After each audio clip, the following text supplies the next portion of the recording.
Good morning, and hello, and welcome back to Intimate Wisdom. You're back here with your friend Sharon, and today I have the most delightful Aileen Kowal with me today, and we're in Hawera. We're at her store, this delightful little store called Twisted Willow Soul Healings. So you're going to be hearing Aileen's story today. So Aileen, welcome. Thank you. And thank you for letting me come to your space for us to have this chat. Thank you for coming. It's going to be interesting, for sure. Well, you know, Aileen and I met just a few weeks ago. We were in Stratford at a spiritual market. I was in the kitchen. Aileen was on the opposite side of the room with her beautiful little healing space, and I just fell in love with her. I just thought she's just gorgeous, and she was doing the drumming, and I noticed your drum has got a dragonfly. Yes. And dragonflies are my absolute favourite. Yeah, I love dragonflies. They're like transformation. So that felt right for when I was sorting that one out for here. Yeah, sure. So, yeah. Twisted Willow, Soul Healings. Twisted Willow. Tell us about what's symbolic about the name. Oh, Twisted Willow. We have got a very old Twisted Willow in our backyard. My son, when he was about 5, he used to love climbing at him. I'm going to say him because he is a him. And he would go up there and just sit, and I used to climb up him as well. And he named him Specialist. And that's what he is. He's just a beautiful healing tree. And it's what when I was trying to work out a name, it was like, okay, I'll go and talk to him. And he was like, Twisted Willow. Twisted Willow it is. Right, so trees are so wise, aren't they? Oh, yeah, he is very, very, he likes being hugged, and just the energy that comes off him is amazing. Wow, that's incredible. Yeah. So whole soul healings, so you do healings and readings here in store? Yes, we do. I do oracle readings. What I do is soul coaching oracle readings. I went through a course with a beautiful lady called Denise Lynn. You probably have heard of her. She does beautiful oracle cards. That was probably 4 or 5 years ago now I did that course. And the healing side of things, that kind of came along kind of out of the blue, I guess. I helped one of my dear friends, my best friend, to pass. And with that I realised that I could do actual energy healing as well. And I asked for help. Do I do a Reiki course, or do I just do what I'm doing? And I was told, just keep doing what you're doing. So I did that. And I got interested in doing the sound healing as well. I looked at doing a course here, and I tried 3 times to do that, and it just didn't work at all. And then it kept coming up on the Shift Network. You may well have heard of that as well. They do a lot of spiritual courses. And I looked into that, and a lot of emails toing and froing, trying to work out how to pay for it. And I spent 14 months getting up at 4 o'clock in the morning, twice a week. Whoa. Wow. Doing their course. Yeah. So it was. And how did that work for you, like doing it online? It was actually okay, because it was, if you caught the live one, which that's what I did, that's why I was getting up at 4 o'clock in the morning. It actually worked really well, because there was probably about 111, 100 and maybe more. Sometimes there was about 150 of us actually online at that time, all live. And the tutors that they had, they're the best of the best in sound healing. So you learnt everything that you could possibly learn, and more, and some of it you don't retain because it was just so much information. Wow, right. So I'm kind of now in the process of very slowly going back over each lesson, which you got the lessons, you've got them for life now. So right, so you've also got that material so to you still all the resources, and because you really didn't get time to, especially when it was John Stuart Reid, who's the scientist. He's one of the people that knows everything there is to know about somatics. So we all said that it was like a steamroller, a steam train that just kept right on coming. You didn't have time to breathe. You really didn't. It was just bang, bang, bang. Tuesdays and Thursday mornings, and it was just, you took what you could at that time, used it, and then if you got time, which you actually didn't get time to go back over it anyway, but you had, after each unit, you had, because it was 8 weeks of the science stuff, and then you had 4 weeks of practical at the same time. Right. And then you had like an assessment at the end of each 8 weeks, and then at the end you had they called it a capstone project, which is like a big thing that you proved that you knew what you were talking about. Okay. And you could, so that was, unfortunately it's not an actual certified course, which is a bit of a pain, but you still get a certificate to say that you've done the course. But you're also armed with knowledge, though, eh? Yes. Yeah. I call it my psychic belt. Yep. Like a builder, it's got a tool belt with all of his tools in it. Yep. But I kind of liken that to whatever you learn, and we've got to remember too that we're divine beings, so we've got all this information within us. Yeah. It's a matter of us bringing it forward or bringing it out. Yeah. What I found really interesting was, while I was doing that course, the stuff that I learned with Denise Lynn as well, it all integrated, like with the soul coaching side of things. A lot of the tutors were saying the same things that I'd learnt with her, so the whole lot just all fell together. It all just worked in together. Some people it's very, very interesting how it all just fell into place. Everything fell into, and it's interesting too, in different stages through our journey in our lives and through our own healing process, how the right people just kind of show up at the right time for the next level of learning. Oh, absolutely. Isn't it incredible? Yeah, some people, that's very true. Some people just come into your life when you actually need them to. Exactly. Yeah. And even sometimes when you're not even looking for them. Yeah. You want this to happen, but you're not actually specifically looking in any specific area, and then boom, it just shows up. Yeah. It's like, right, let's just do this. It's interesting with what you're talking about, with how you fell into that. Is I was watching about two years ago. There was the Mel Robbins. Have you heard about her? The let them theory. Yes, I think I have. Yeah. Well, she started talking to her little blogs. Every day she'd be hanging out the car window talking about some sort of philosophical thing that, things that I'd already been thinking about or had already applied into my life. But then she wrote a book called The Let Them Theory. Yeah. And it really highlighted some of the things that I had already applied into my life, but she kind of reinforced that. And when you're doing something with your life, then someone comes in and shows you, like your Denise Lim, and then the other person comes in and kind of reinforces everything that you learn from that other person. It's like, oh wow, yeah, I like that. I love that. And then I've just read another book by a lady called Diane Cooper. She's yes.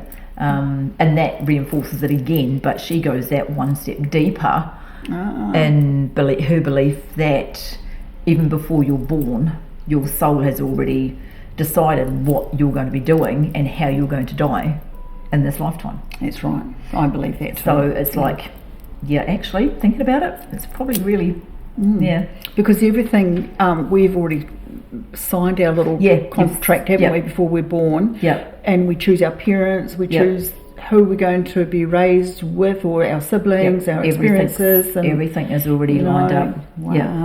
And because I was like, well, how does it work when, like, you either have a stillborn or you have a child and then they die early? That's to teach the parents a lesson. And I thought, that's a hard lesson. But when you think about it, it's that's getting really, really deep. But you think about it, it's actually, it works. It does. It's right. I agree with you totally. Yeah.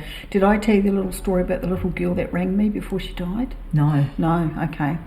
Well, we're just going to deviate from here for a second. But now that we're talking about children dying, I had friended a couple who were quite volatile, but they had this gorgeous little girl. She was 5 years old, and she was an angel. Yeah. And you know what? She was always getting in between her parents when they were having a scrap. And she would come to my fairy shop and come play with and amongst. I had a little fairy shop, and she'd come in and play. And I just, there was something really angelic about this child. She was just beautiful. But Mum and Dad, I'm thinking, what the hell? How could you two do what you do and bring this little angel? Anyway, and that was my big lesson, because anyway, one day, one afternoon, this little girl, it was actually in the morning, she rang me and she says, Sharon, she said, I talked to God last night. And I went, oh, did you? So what did you talk about? I didn't know what to say. I said, what did you talk about? And she said, well, he said to me that I am safe and I am loved and I'm fully protected and not to worry about a thing. And I went, okay. And she said, oh, and when he held me, he was all blue. And I went, wow, how amazing is that? I said, have you got a cold? And she said, oh, I'm not feeling very well. But she said, Mummy's going to send me to school anyway. So off she goes. Now, she goes to school, she comes home. This is what Mum told me the next day. She comes home and she says, Mum, I'm really tired. I want to go to bed. So she goes to bed. They went to go and wake her up for dinner. She was gone. Boom. Just like that. So Mum rang me the next day. But what happened is that little girl was trying to teach her parents to change what they were doing. Well, you know what it did? But unfortunately, it was her passing that brought that's what she was there for in this lifetime. She was there, yeah. And it was a couple of years later that I actually saw them, and they said, that's what she came in for. It broke their hearts, but that's what she came in for. Yeah, it can be hard. It can be definitely a hard lesson for parents to learn. I think. Certainly. It's trying to work out. I know somebody they lost their son. I don't really know them, but I know of them. And they lost their son. He was only 6 months old. And it's like trying to work out what that lesson for them is, but that's not for me to work out. That's for them. That's right. It's not our responsibility, but we can be there to help them through that. Just be supportive, because in the end of at the end of the day, the grieving process is no time frame around that. No. And it's not. And eventually, as time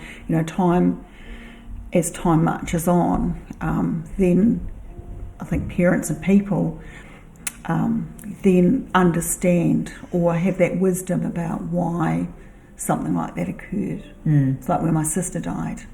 I just couldn't believe it, but anyway, I understand it now. I think that's the thing. It's whether you're open enough to be able to understand what's actually happening, as opposed to just focusing on that grief and that somebody died. Everyone's going to pass at some point. That's right. But it's whether you can go, okay, the higher purpose here is. There is a higher purpose, always, isn't totally, there? Yeah, totally believe that. Wow. Yeah. So, Aileen, where were you born? I was born actually in Auckland. Oh, were you? Auckland girl? Auckland, yeah. Right. Then my parents moved down here when I was about 6 months old. Okay. Yeah. And then not here. I grew up in New Plymouth. Yeah. So I'm a New Plymouth girl. Yeah. My dad was English, so that was kind of my focus, was to head to England at some point. Yeah. So before I left school, I tried getting into the journalism college. Oh, right. In Auckland. Oh, wow. I missed out because I didn't have my driver's license, which was really awesome. But anyway, that's okay. You didn't have a driver's license? No, didn't have a driver's license. No. Oh, right, because you'd have to drive from the office to go and do it. And they were like, how are you going to get to what you need to get to? Well, I'll walk or catch a bus. No, that's not okay. You can't do that. Well, by the time the actual course starts, I can have a driver's license now. So, all right, okay. Oh, so did you go back and reapply, or did you get your license? No. Oh, you didn't. Oh, you still haven't got it. Oh, I have now. Oh, you have now. Right. No, I kind of went back and was like, okay, well, what am I going to do? At that point, I didn't particularly like New Zealand either. So it's like, right, okay, let's get a job. So I got a job and worked my ass off, saved like you wouldn't believe, and at 19 went to England. Oh, wow. Woohoo. Yep. And how long were you there for? 16 years. Holy, wow. See, I'm learning a whole heap of new things about this lady as we sit here and speak and talk about things. So, oh, wow. Yep. So, which part of England were you in? I was in the Cotswolds to start with. I was with my aunt and uncle for good 3 or 4 years. Yeah. And I met my husband in the middle of the North Sea on a World Speedway trip. Wow. Ended up moving to Norfolk and was there till my son was, he was what, three and a half. Right. Yeah. So, wow. Yeah. And then we came back. Yeah. Well, I came back. Yeah. Oh, you came back? Right. Okay. Yeah. Well, we did all come back, but it was a bit of a toughie because we came back. I brought my son back over when he was 2.5 to meet my parents. And I'm probably going to get emotional. I can already feel it. My dad got sick when we was over here, and he actually died when we was on the plane back to England. Oh, I'm so sorry to hear that. He hung on long enough to meet my son and see me again. Oh, that's gorgeous. That's amazing. Yep. It was touch and go whether we was going to go back or not to start with. Yeah. And he said to me, no, he said, you just go. And if we'd have stayed, he would have hung on. Yeah. He would have hung on and hung on and hung on. Yeah. So, yeah, he's in the corner right now. He hides in the corner. I'm actually feeling he hides in the corner. It's really cold right down my side here when you started talking about it. It's like, oh, okay. Nice to meet you, darling. No, he's here. Yeah.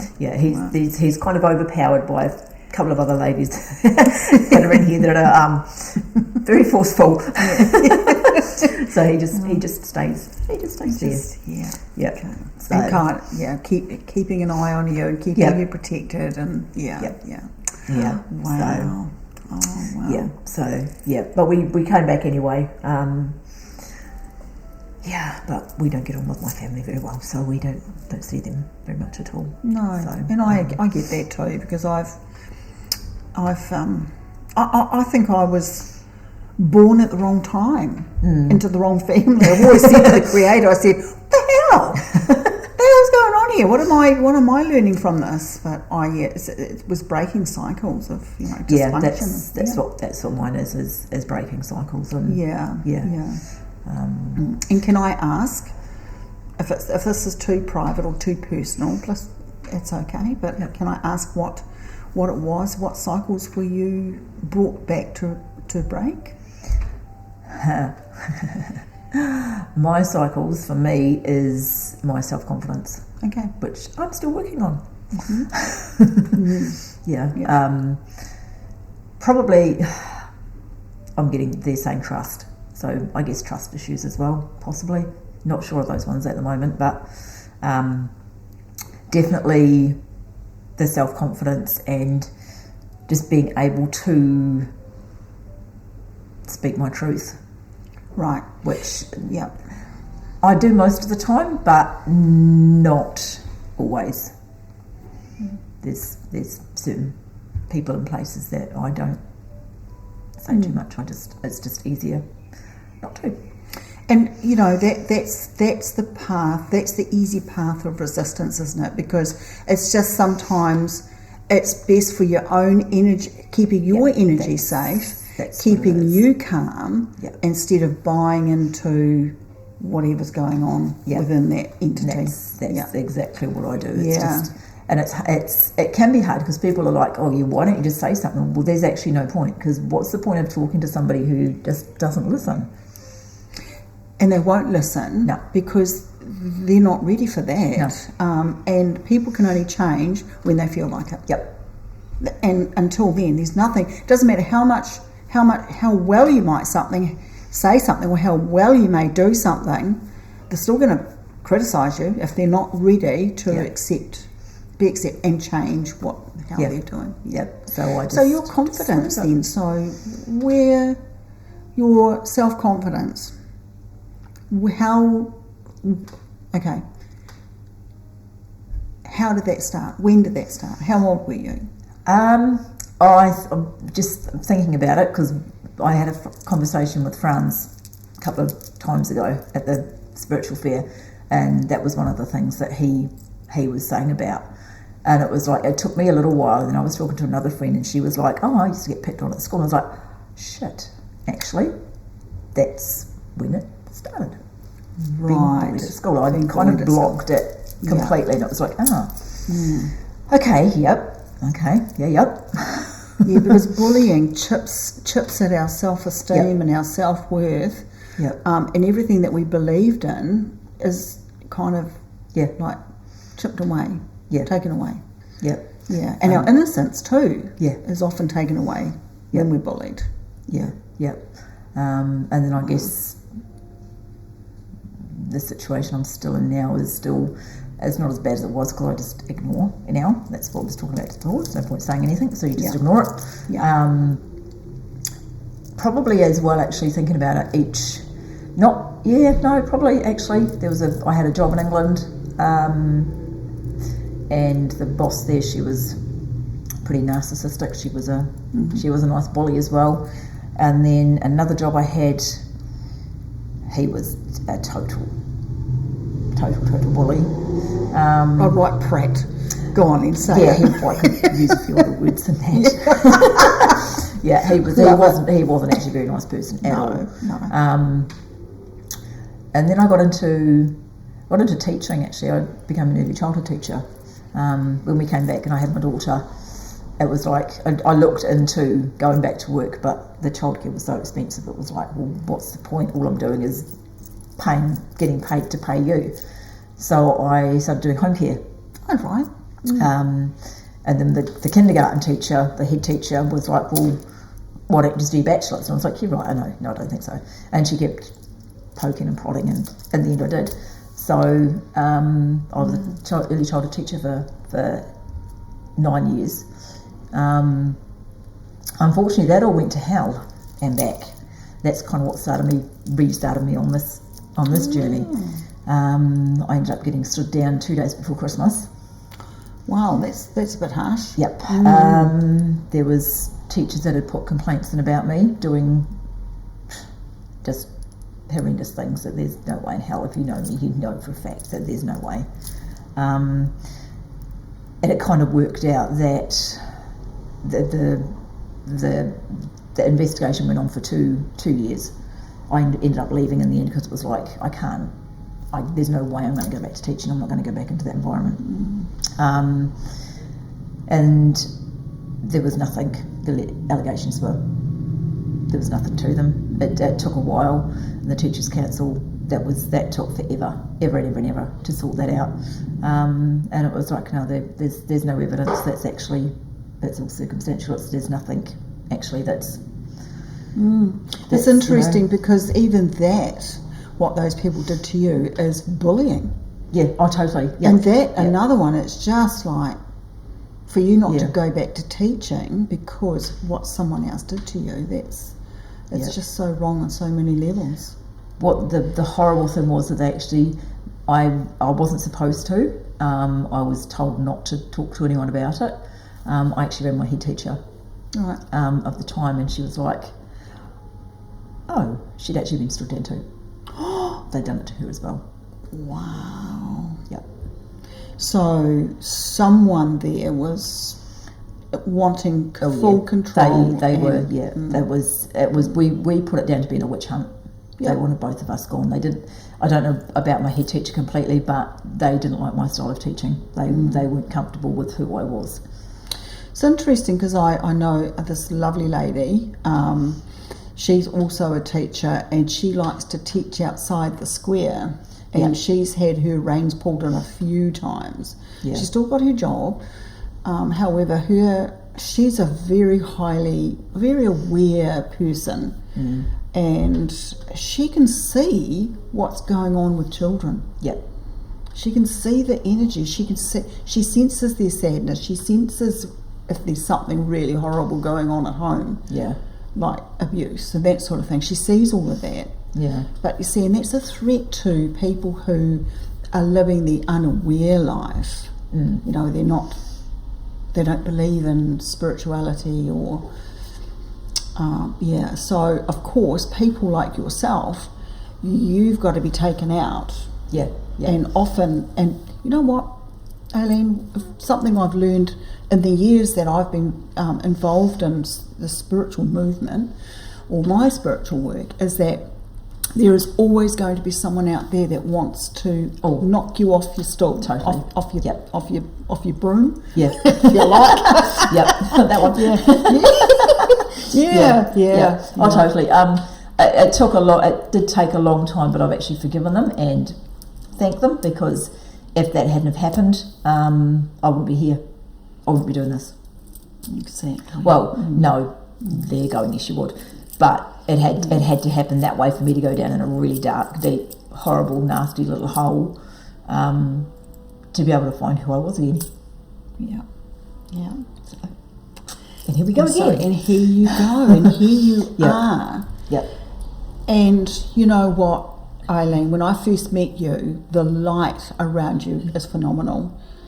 And I saw, and I see colour coming out of people's mouths when they're speaking. Yeah. And it kind of freaked me out when that's freaky.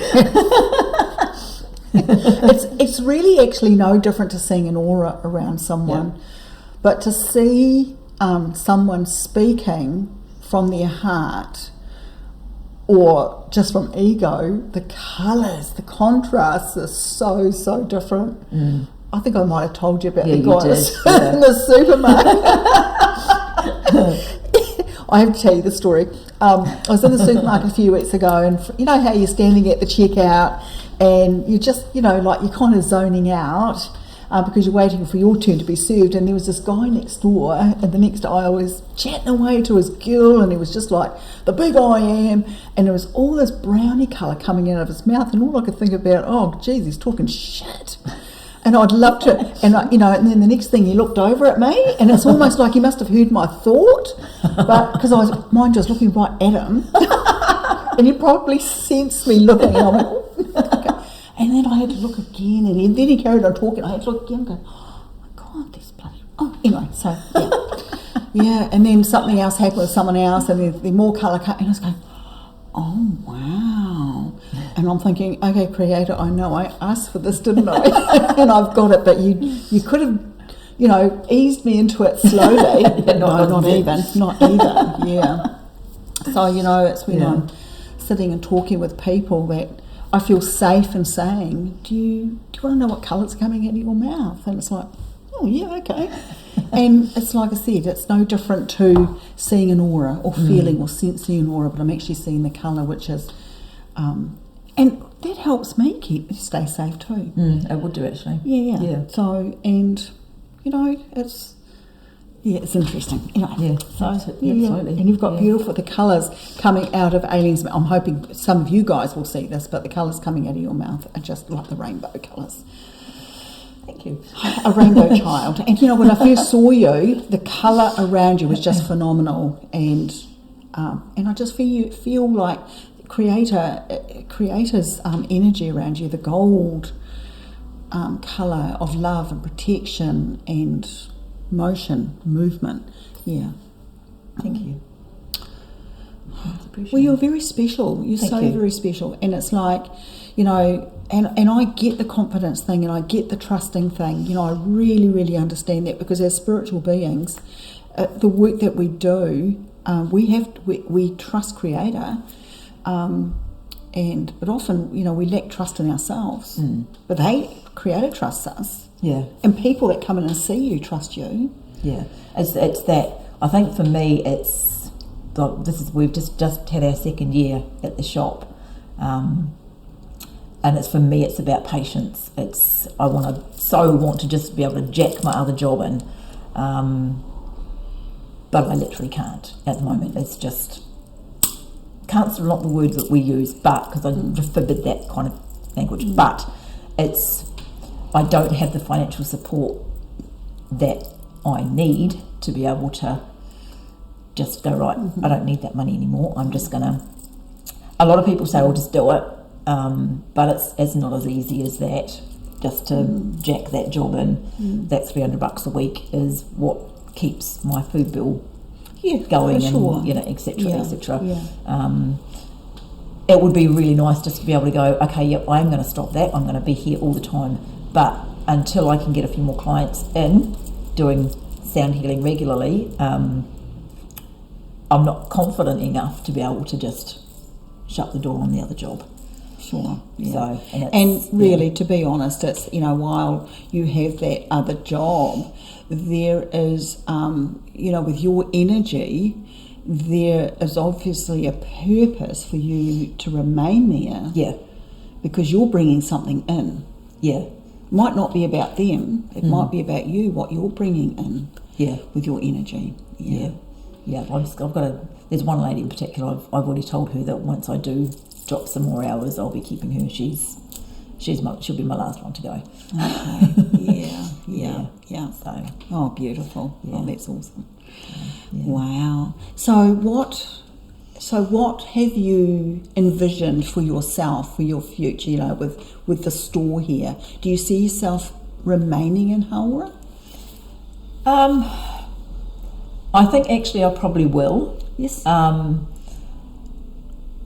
Just because when I do put my mind to something, I do it. I am even though I do lack confidence, I am determined, and it's kind of because of how Hauora is. I'm kind of at the, well, actually, I'm going to stay here. You're going to deal with me. I don't really care. You are going to deal with me. I'm going to stay here. I'm going to go nowhere. Well, that's real self-confidence there. How you spoke, that was just like real. Now there was a big blob of red can out there, and that's a real active energy that you've just used. Oh, beautiful! I mean, I love it. Yeah. So, well, 5-year plan is to be in a bigger shop. Oh yeah. It would be really nice to. I've actually got. There's a lady in New Plymouth who had her crystal shop, Jenny, and she's closed down maybe last year, I think it was. It was too. Was it last year? Might have been the year before. No, it was. I'm pretty sure it was last year. Yeah, might have been the year before. Anyway. Yeah. But she had these two beautiful big display cabinets that she had in the middle of the shop with all her crystals on.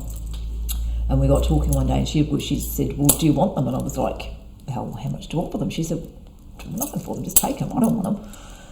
And I was like, "Oh, okay." So they've been shifted from pillar to post to pillar to post. They're hopefully now in this space that they can stay in until I get a bigger shop. Yeah. So we set up. We've got the bits that we need. Just need a bigger shop now. Right. So, again, can't do that until it's a bit more stable. But that's the vision, is a bigger shop, so we can actually section off, have a space for the healing side of stuff, and a space for the crystals. I mean, we have got it sectioned off to a point anyway in here, but just as a sideline, we also do tattooing and piercing. So that's just to keep the finances flowing a little bit as well. Sure. So. And the tattooing, are you a tattooist yourself? Yeah, I used to be a tattooist in England. Yeah. Wow. Yeah. Okay. So if I can leave that alone, I do. But okay. I'd rather be doing doing other things, the soul healing side of stuff. So for sure. Yeah. And it's interesting with because like I said to you, I grew up in Hauora, went to Hauora High School, and I could never settle here. But it's interesting coming back to Taranaki this time. We came back in 2023. Yeah, 2023. Yeah. We came back. We got invited back actually, and then it was interesting where we are now, where from time to time we come to Hauora, and it's like I absolutely loathed it. And I'm thinking I'm never going to set foot in that bloody town again, blah, blah, blah, blah. But you know what? I've had to shift my perception and my thinking about it. Because, gosh, this is where I got educated, this is where I got married, I had my children here, and I had some lovely friends. I did eventually make some nice friends. Yeah. But it's interesting now, going away, coming back, but meeting amazing new people now.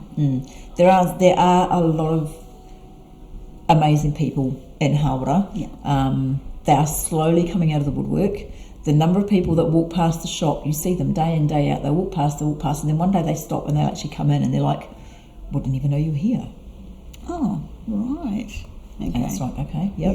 Yeah. It's interesting because when Maggie and when I was working with Maggie in Waitara, I bought a bubble, what do you call them, bubble machine? Oh, yeah. And there was bubbles flying out the shop, and people would bring people in. It was really interesting. They said, "Oh, we didn't even know you were here." And like you said, you see them walking past every day. Yeah, they come in because they need something. Yeah. Whether it's just they need just to release a bit of energy, they just might need that little bit of creative, nice calming energy, or they might need a crystal, they might need a reading, or they might just need to offload something and feel safe in doing it. Which happens a lot. A lot. And often it is a draw card for people, isn't it? Because it's that feeling of safety to be able to talk about whatever is bothering them. That's what people come in and they're like, "Oh, I don't know why I'm in here," and then you get talking to them and they just needed somewhere safe to come and just sit and talk. It's what I found in my crystal shop too. When I had a crystal shop in St. Auburn Street, and it was a fairy shop, and I was near Plymouth's fairy godmother, and I did all the little fairy parties for the kids, and and a lot of people would just come in and sit. And one day there was a man that came in, sat down by the wishing well, and just started crying. And so I just left him to it, and didn't disturb him and then he's just looked up and took a deep breath, and I said, "Oh, can I make you a cup of tea?" And he goes, "Yeah." And he says, "I don't know what the hell I'm doing in here." He says, "I'm really sorry I had that meltdown." He said, "But my marriage has just broken up." And I went, "Okay." That's why you were in there. So I just sat down and had a cup of tea, and I said, "Do you want to talk about it?" And he goes, "Yeah, okay." And he walked away knowing that, he said to me, "I have never, ever opened up to anyone like that before in my life." Didn't buy anything. And however, obviously something within him shifted in that moment. It's that's one thing I find is it's surprising the people that come in, even just you see them walk across the street and it's like they're like closed off and they're like this, and it's like they're coming in, they're going to come in, and they do come in.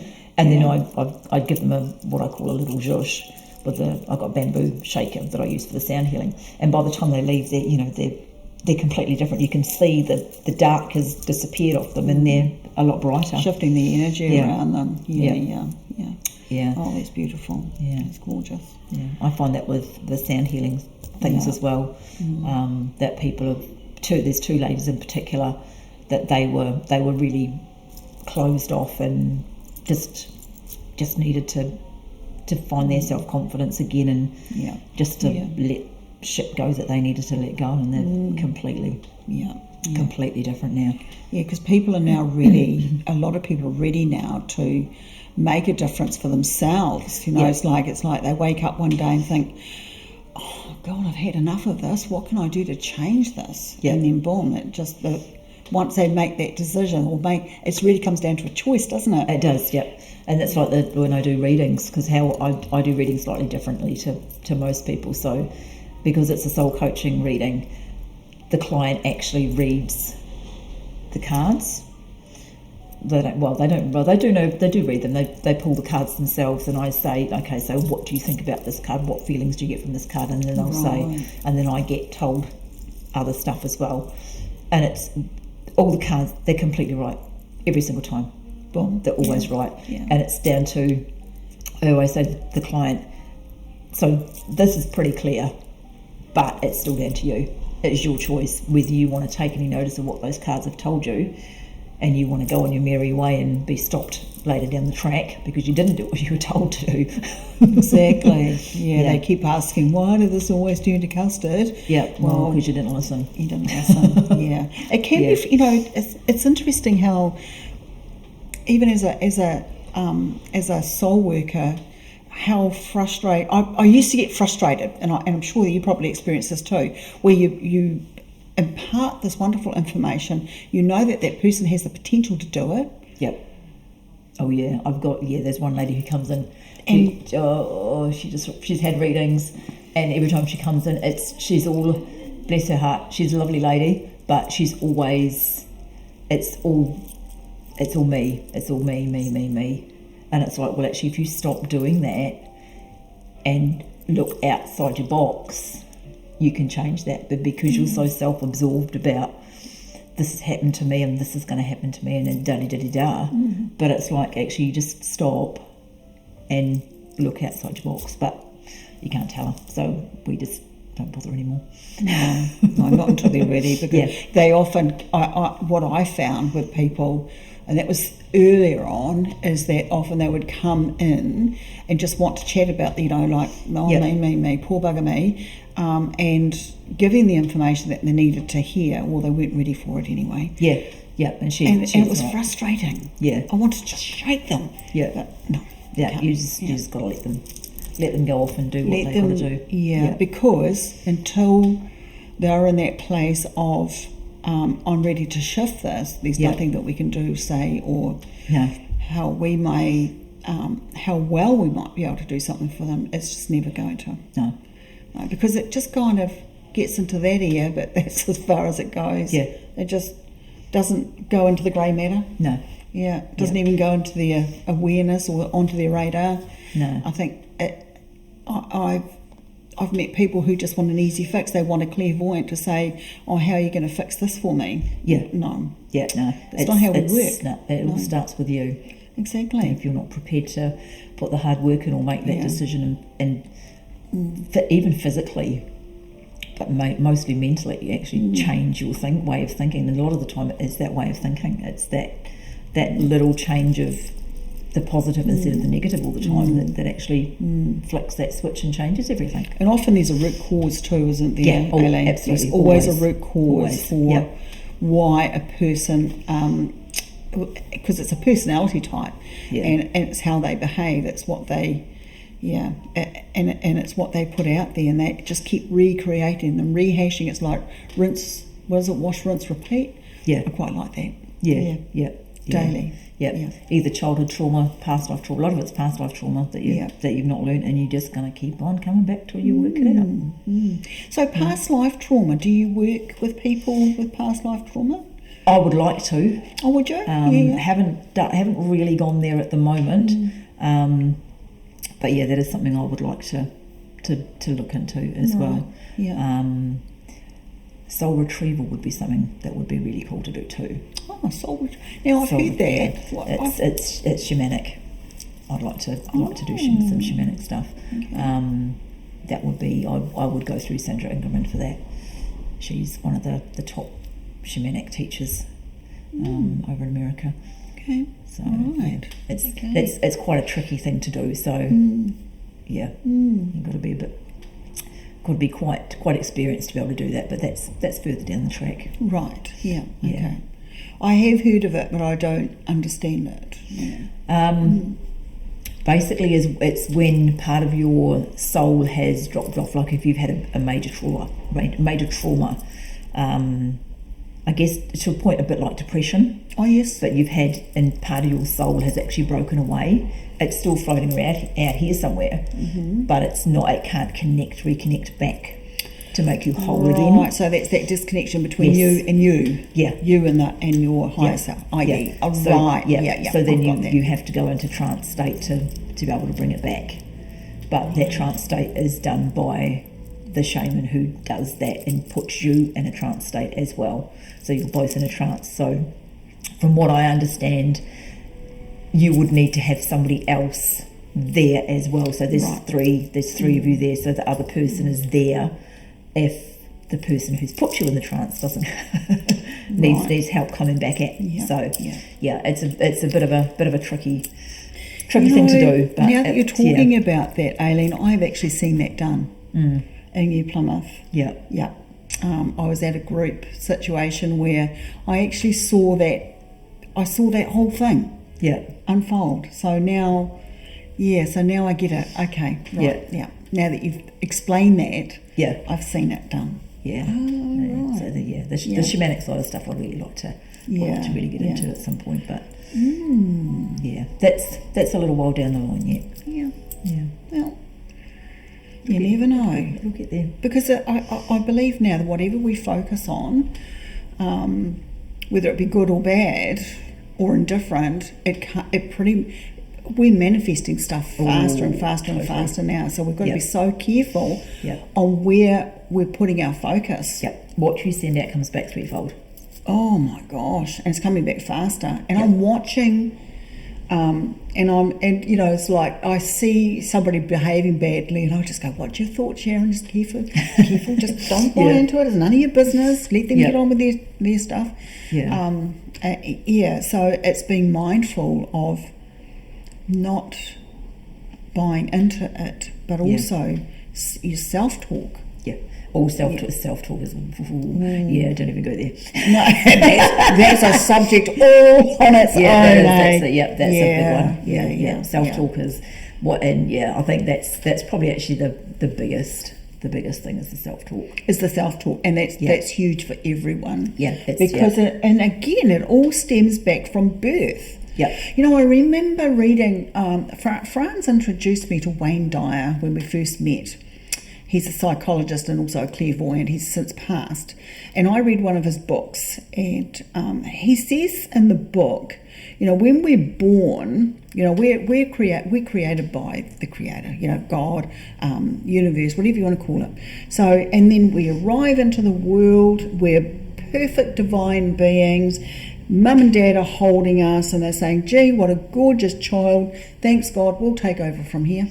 And it's like, that really, really, that flipped my trigger, because it's like, the moment we're born, that's when all of our inhibitions are started from the time that we're born. And that's where all of our self-talk and what is imparted upon us by our peers is what brings in our negative thinking. And negative self-belief, and now we're learning to love ourselves first, because it's not a selfish thing. No, it's actually a very unselfish thing. It's being self-love, self-compassion before we can actually. How can we give anyone else love unless we love ourselves? That's the big thing. That's key, isn't it? Yeah. A lot of people who sit in your chair that have a reading done, that's one of the things I ask them, do you actually love yourself? And most people just start crying. And it's like, you can't expect to love anyone else if you don't love yourself. And it's a journey, isn't it? And it's a biggie. And it really often does mean going back to when those unresolved wounds started, the harm, the trauma, whatever occurred, the bullying, whatever occurred, going back. And it's like little Aileen or little Sharon going back into that time and just letting them know that they're really safe and it's okay. And that's one of the things that Diana Cooper said about in her book. I need to reread it because it was not confusing, but it was a lot to take in about if you can actually do that for people. You can actually take them on a guided meditation and take them back to that trauma and actually get them to look at it from the other person's side of things though as well. And forgive. That's another thing. Forgiveness. Forgiveness is a really another huge thing. And that can be a really hard thing to do is to forgive people who've hurt you. But if you can, then it actually just helps you release. And it's more for you than for them. It's not for them, it's for you. You don't have to go up to them and say, "Hey, I forgive you for being an arsehole." It's you forgiving them in here. It's the thing. Because then it just releases, it just takes it all out of you. Exactly. It's your intention, isn't it? And again, it's like, there is whoever hurt you, they're not responsible for your healing. No, it's only you are. It doesn't matter what they've done. Sometimes some people have done heinous things to others. And never taken any responsibility for it, but we've got to be responsible for our healing. So, and it's breaking through those cycles, isn't it?